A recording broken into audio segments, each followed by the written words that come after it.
want to thank everybody again.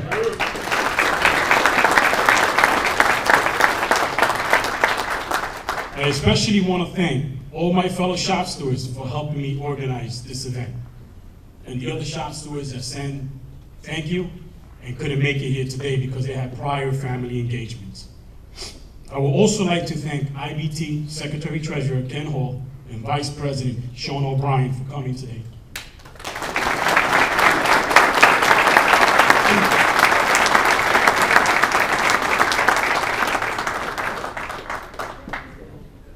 As one of the 250 who were fired after the walkout, I know that I owe each of you a debt of gratitude, and I want to sincerely thank you for coming today, so that today all of us can finally recognize the two of you for all you did for us, our families, and members of Local 804.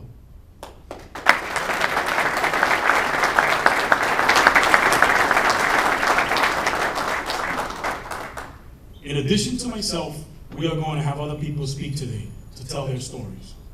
We are also going to hear from shop stewards from other buildings about what happened and how the walkout and the terminations affected them.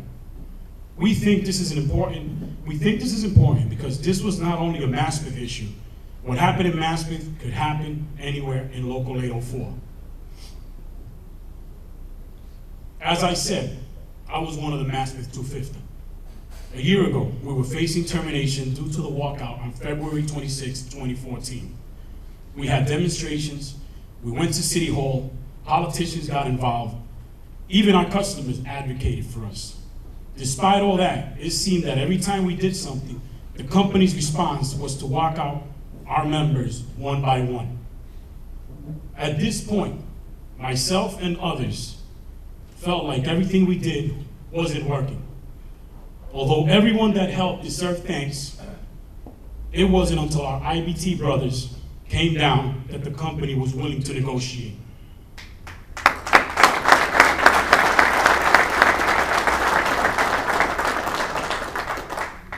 I will always remember the day they came to the building. No rah-rah-rah speeches, no big mouths, no political agendas, no trash talk in the local. Just two union men trying to help their union brothers and sisters. As we all know, the two of them stayed for round-the-clock negotiations, and they didn't leave until everyone got their jobs back. After that, our local leadership never acknowledged what Sean and Ken did. It was like if they never came.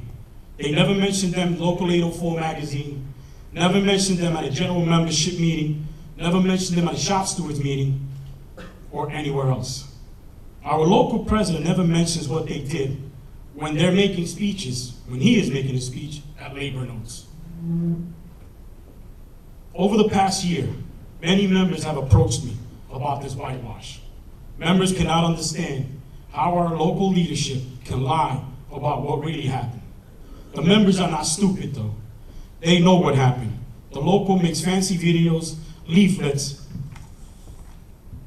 magazines, but still there was no mention of what our IBT brothers did for us. We were all there, we know the truth. We have given them a whole year to tell the truth, but they refused to do it. So today the truth will be told. We the members finally get our day. Real leadership acknowledges when something is done wrong, but also when something is done right. Today is our day, and the truth is finally told. I want to introduce Domingo Herrera. At this point, he was one of the Maspeth 250. He wants to say a couple of words. Thank you.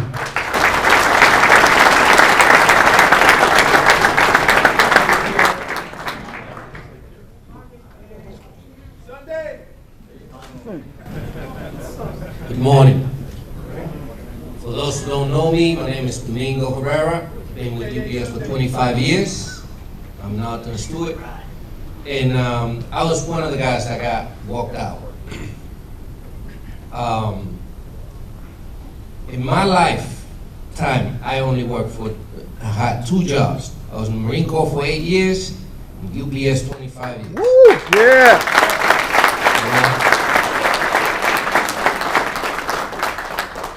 And not even my wildest dream, I will think I'll be walked out of a job for something that I didn't do. Well, that I didn't deserve to do. A year ago, I was walked out of the building by LP. And when I was walked out on that night, I said to myself, man, what did I fail? Why is it I'm getting walked out? So there was a lot of questions on the plate. There was a lot of questions that I had for our president, Tim Sylvester. And later on that night, I found out that Tim Sylvester is in Ohio giving up a speech. Now, I'm a Marine. And I'm pretty sure there's a few Marines here. And they know Chesty Puller. He say, troops go first. I guess I wasn't first. Tim Sylvester was first. And I definitely didn't appreciate that. A couple of days later, we meet at the Union Hall. And my question to them was, am I an IBT member? Where's the IBT leadership? How come they're not here? And that's Danny Lara that was at that meeting. I was told by Tim Sylvester, oh no, we don't need them. We take care of that in-house. Am I lying, Lara? We don't need them. We're gonna take care of that in-house. In the meantime, I have no job, and they don't have an answer for me. My feeling was in 43rd Street was different from the Mastiff 250. We were in the locker room one day, and guys were talking about another 17 got walked out, another 10 got walked out. Okay? That's the darkest place to be, is when you're in a situation going home to your wife and telling them you don't have a job. No food on the table, your mortgage is behind. It's the worst feeling in the world. But that's a story that the Mastiff 250 could tell you. It could have happened in any building.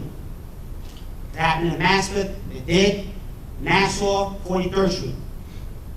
But I want to talk about leadership.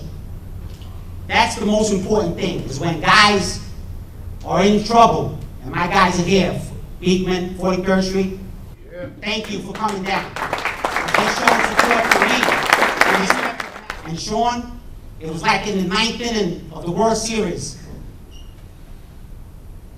Down one run, bases loaded, and you get up there and you swing that bat. That's what you did for these guys. And we really appreciate it. I'd like to introduce another steward, Joe Ficelli from the Yorktown building. He has a word or two to say. Thank you.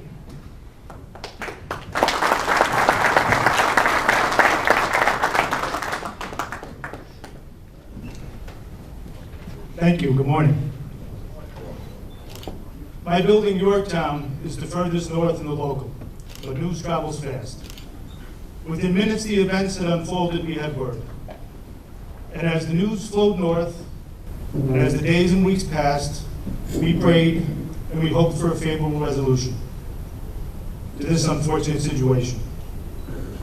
Time passed, our hearts were heavy, and we saw no positive outcome in sight. When we learned that Sean and Ken would meet with UPS, we saw a glimmer of hope. That hope turned to jubilation as the 250 men were saved. What Ken and Sean exemplified is that Teamster brothers and sisters, in good times, in bad times, right or wrong, they come to the aid of each other. That the actions that we take for one man, for 10 men, for 250 men, echo 250,000 men and women across our country. That our strength is our unity, and together we are strong. From Yorktown, we offer Ken and Sean our sincere thanks. For the Mastiff 250, we say God bless. Thank you for staying strong, and thank you for making all of us 804 strong. I'm here to talk about a couple of letters that were written by shop stewards that couldn't be here today. It'll be addressed to Mr. Hall and Mr. O'Brien, and they asked me to read it for them. The first letter is from a steward by the name of Ralph Serpico. He comes from the Melville building, and says here, to Ken Hall and Sean O'Brien, we reach out to both of you to thank you for all you have done to maintain the employment of our fellow Teamster brothers and sisters from the Maspeth building. We had a similar work stoppage in our building and can understand what our fellow Local 804 Teamsters were going through during their termination. Thanks to you, they will be able to provide for their families and be able to rest easy knowing they have security. The International is an important part of our local, and together, going forward, we can continue to work together to hold UPS accountable for their mistreatment of their hard-working employees. Thank you, Ralph Serpico, shop steward, and Shane Devine, alternate steward.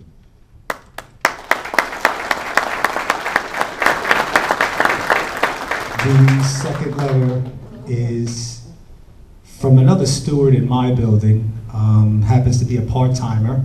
Her name is Amy Goldstein, and this is what she had to say. Dear Mr. Hall and Mr. O'Brien, hello, let me introduce myself. Amy I. Goldstein, employed at UPS 14 years, shop steward for 11 years. I apologize for not being able to be here today for my chance to say to both of you, thank you. Thank you for helping our brothers of 250 for being fired for what they believed in. It means a lot to them, their families, the rest of the members at Local 804 as well. The both of you were here for our local when we truly needed it the most. Thank you, respectfully and fraternally, Amy I. Goldstein.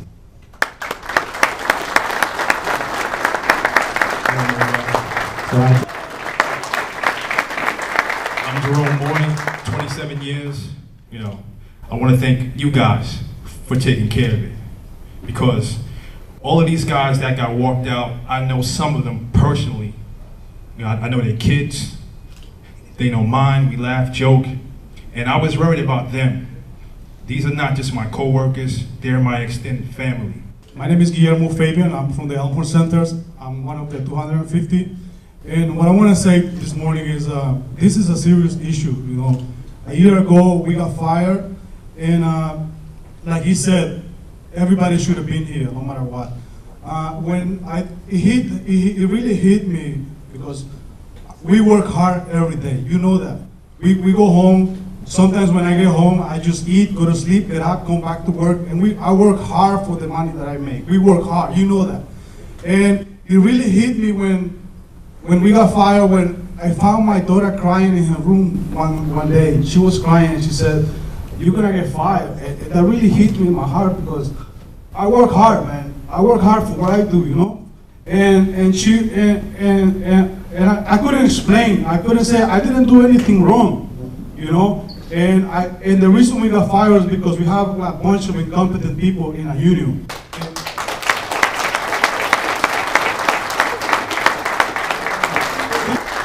My trust is in Jesus first, but I was praying, and there was people praying that He will help us to get over this. And God sent us Mr. Ken Hall and Sean O'Brien to help us. And I want to say that they did an excellent job, and I want to thank you. Thank you. Thank you so much.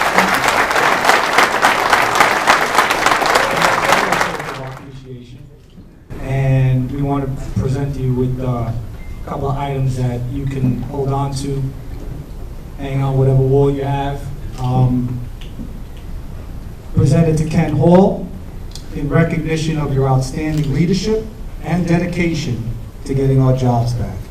Thank you, the Maspeth 250.